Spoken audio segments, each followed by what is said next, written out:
Assalamualaikum everyone! How are you? Ito yung adobo ko. Nilagyan ko lang siya ng talong na aubergine. Yung talong na ganun. Tapos ito yung kanin ko. Susubuan ko yung mga anak ko.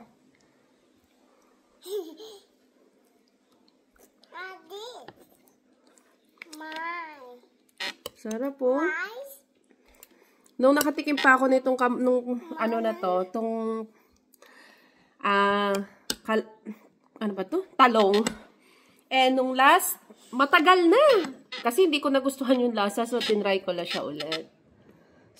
Susubuan ko yung aking mga anak. Ha? Bismillah.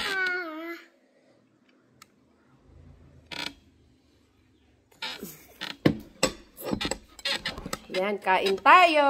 Bismillah. Sarap. Medyo mainit pa. Ito yung talong, oh.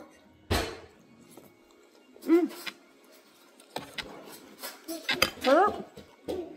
Grabe, ang sarap talaga ng talong, oh. Tapos may kape pa ako. Ayan, oh.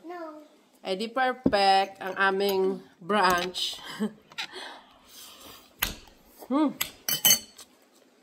Sobrang sarap.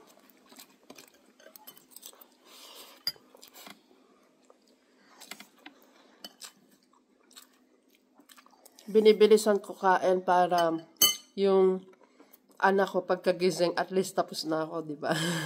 Natulog kasi yung si Afia.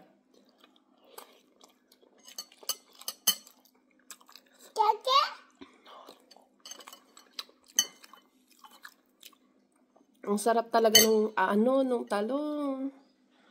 Dapat isasawsaw ko to dun sa ginawa kong alamang. Kaso yung kanin lakas maka-adobo.